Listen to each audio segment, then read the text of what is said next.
Good morning, card community. It is RJ back with the Sunday trivia recap. So here we go. Hope you all had a great weekend. Great week, I should say. It's getting busy over in my neck of the woods. This coming week is nothing but graduations and graduation parties. So it's going to be quite a busy week, and I probably won't be online at all, if any amount of time. So we'll take what we can get this week, guys. All right. So here comes the trivia questions for this past week. Let's hit it. So on Monday, the prize for Monday is going to be this Tariq Skubal double swatch card from 2021 Panini. I think he's still a highly sought after prospect. And the question, because of a couple of uniforms, plus I was doing Lou Rock's Ultimate Relic lineup contest. So it was all about relics and uniforms and whatnot. So the question I asked was, what team first wore numbers on their uniforms, and in what year did it happen? So here's an example of Mike Schmidt's number 20 for the Phillies. And in what year was the first year that teams wore numbers on their uniforms? Now, a lot of people went with the first year a team officially did it. In other words, the team started wearing it, and from that point on, people started wearing numbers on the uniform. However, the truth is, it happened in 1916. The Cleveland Indians wore numbers on their sleeves briefly for about a week, and then just discontinued the idea. I don't know what prompted them to start, and I don't know what prompted them to stop. But they did. And then it was not until 1929 again that teams chose to put numbers on the uniforms. And this time, it was as we know it today. They put it on the back of the uniforms. Essentially, it was to allow fans the ability to more easily know who the players were, who was batting, who was at each position, whatever. Because they didn't have PA announcing, they didn't have jumbotrons, certainly no radio. Radio was in its infancy then, but you didn't have transistors radios you brought to the park with you at that time. So people at the stadium sometimes didn't know who was batting, who made what play, and whatnot. So that's why numbers were instituted. And in fact, in 1929, it was the Cleveland Indians that did it again. Now, Cleveland and New York were both scheduled to start the season on the same day, not against each other, but at different times, different places. And the Yankees game was rained out. So had their game been played, since their start time was a little earlier than the Cleveland start time, they would have been the team credited with the first numbers on their uniforms, but they were a day late. So it is Cleveland Indians in 1929 going permanently, and it was the Cleveland Indians in 1916 first trying it. So the individuals on the screen guessed it right. We are going to shuffle once, as I always do, and we are going to spin. You must hit 3 times in order to win. That is my rule, because there's so few people. I like to build up a little bit of the suspense. So first out of the gate is Jimmy Licari. Good luck to everybody. You know how it is, people. We all want to win something. That's not a bad card, a Tariq Skubal relic card. We got a lot of great things in mail this past week. So I've already filmed my videos for next week. I always film my videos Saturday morning because I'm very busy during the week and don't have time to film any videos, much less watch some of the content everybody else puts up. I try my best, but I fail more than I succeed in supporting the card community, but I do my best. So I've already filmed all my videos for the week, and I got some really cool things. I got something even cooler last night. I wish I had had a chance to put that in, and I do, but I will just save that for another day. I was able to go live briefly with Boomslang last night. I had to run out real quick and get some clothes for my son. He's graduating high school on Wednesday. And I wanted to, he's got to have certain shirt, certain tie, all that fun stuff. Got him his first sport coat, first real sport coat, let's say. So, doing the dad thing as the kids start to graduate left and right. I was out at my niece's graduation party, or not graduation ceremony yesterday, so 'tis the season, right, guys? Jimmy Liccardi, that is 3 for Jimmy. I know Lisa really wanted this one. Sorry, Lisa. But this one goes to Jimmy Liccardi, Tariq Skubal. Swatch card. Congrats there, Jimmy. Moving on to Wednesday. Jimmy, you are out. Cannot win twice in the same week. So the prize on Wednesday were all these autographed cards plus this one Jason Kidd card. Either basketball or football players. And just, again, it's not something I collect. It's not something I need or want in my collection. So I am happy to give this away as prizes occasionally. So in light of the fact that they were all autographs, I asked a question about this guy right here, Bob Feller, who was a prolific autograph signer, mostly because he felt, like I said, he was honored when people came up and asked him for his autograph.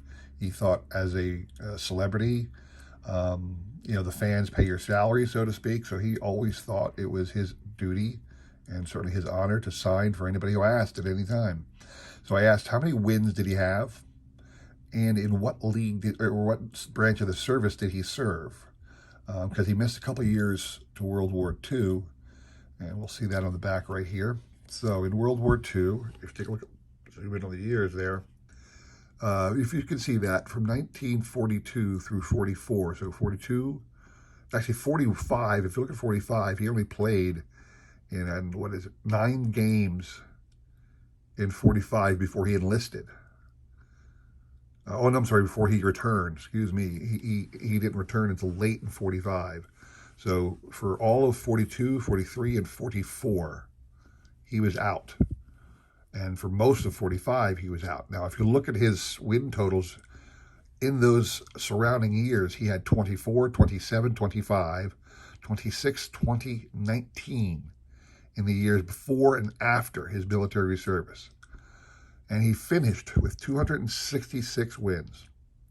So you could easily see Bob Feller there would have been nothing stopping him from being a 300-game winner had he pitched as well as he would. And considering he had 266 career victories, and assuming he missed 4 full years and was averaging 20 games a season victories, it's likely he would have been up and around 350, 360 itself, which means he likely would have been like in the top 10 in career victories all time. Bob Feller was an amazing pitcher. Never forget it, people.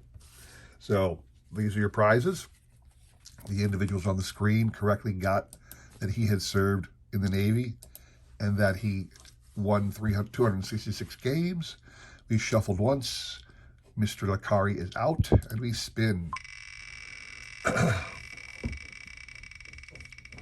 Yeah, I was showing off my new baseball room. Well, I don't say new.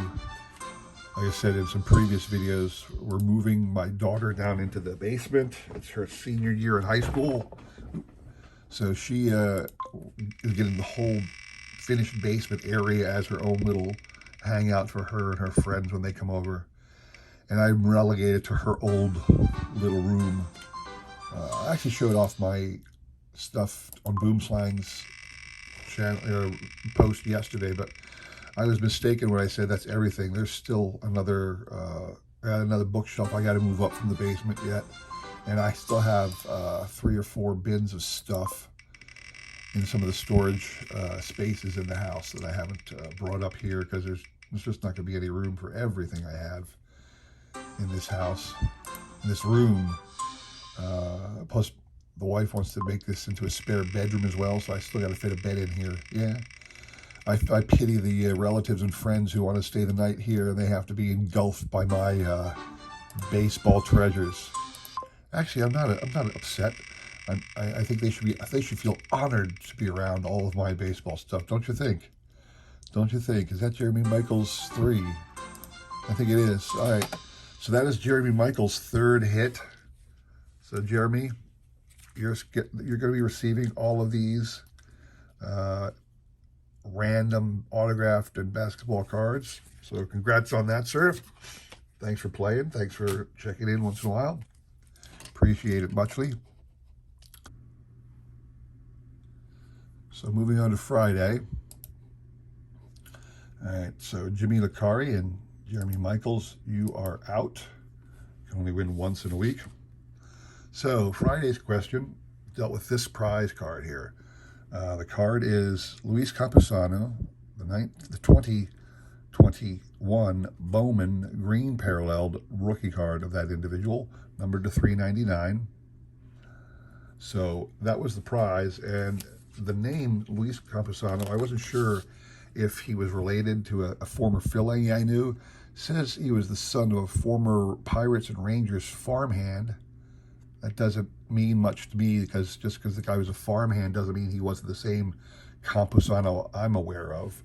But I knew of Sil Campusano. All right, here's a card of Sil Campusano. This is his 1989 Classic Best game card. Classic, I shouldn't say Classic Best, just the Classic game card. And he was a Philly in the early 90s, and obviously signed with the Blue Jays. And when I was researching Sil Campusano, I found out he led the league in home runs a couple years. Well, the thing is, he didn't lead the major leagues in home runs. He led some other league. And I said, what league was it? In 1994, what league did he lead in home runs? And in researching it, I didn't pay attention to what I found, but a couple people started answering other things. So the answer I was looking for is the Chinese Professional Baseball League. He played in Taiwan, and in Taiwan in 1994, he led that league in home runs. But a lot of people said the Dominican Winter League.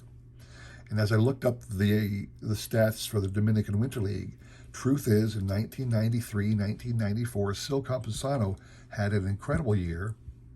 2 years if you consider when they played in the winter down in the Caribbean. He led in many offensive categories, including home runs. So both answers are acceptable. The individuals on the screen were correct. We will shuffle once, and we will spin. So good luck to everybody for this last one, all right? So, yeah, like I said, I'm moving things around in the house. I hit for Lisa Z. And right now I'm still missing a couple pieces to the room. I have to get another bookshelf from downstairs put in. So when I showed off all my stuff on Boomslang's channel the other day, I forgot it really isn't all my stuff. There's still more to put in here. Plus, I've got 2 or 3 bins of other baseball memorabilia and items still in bins in some of the storage areas in the house. So, yeah, maybe I was wrong when saying that's all I have. But the truth is, if you know some of the bigger names in our hobby and some of the vast amounts of cards that they have, I mean, when they say they got 1 million cards, they got 1 million cards, 20 million, 50 million, like it's nothing these days, because these guys are buying those bulk collections of 5 million commons and paying nothing for it and finding a place to store it at their house. I ain't doing that. When I find some collections of big boxes of cards and I like to buy it, I'll buy it. But I at least want to make sure there's something I'm interested in before I'm going to shell out any money for it. So my collection is really geared also towards keeping it. I'm not going through things and selling it, I sell occasionally, but I'm not trying to flip things. I'm trying to use those cards that I buy as trade bait for the cards that I really want. And that takes a little longer. You guys know how it is. So what are we up to here now? We got a couple people with 2 hits so far. Still looking for that one with 3. So far, Adam from Adam's Card Closet, Lisa Z, and Wilbur Cookmeyer. Lisa, you're in. Score. All right. Congrats to Lisa Z. She hasn't won anything on my channel for a while, but she gets to Luis Campusano. Lisa, I do have your new mailing address, so this card will be shipping out to you. Congrats on that. Maybe you and Jeremy, was it Jeremy or no, Jimmy Lakari won the Streak Scooble. Maybe you guys could work out a deal and trade between the two of you if you want the other one. So, well, that's it for this week, people. Thanks for watching. I appreciate all the support. More trivia and prizes coming up next week as well. Enjoy the graduation ceremonies in your area. I hope you all are having somebody to celebrate with this year. So anyway, again, thanks for watching, and I will see you again next week. Take care.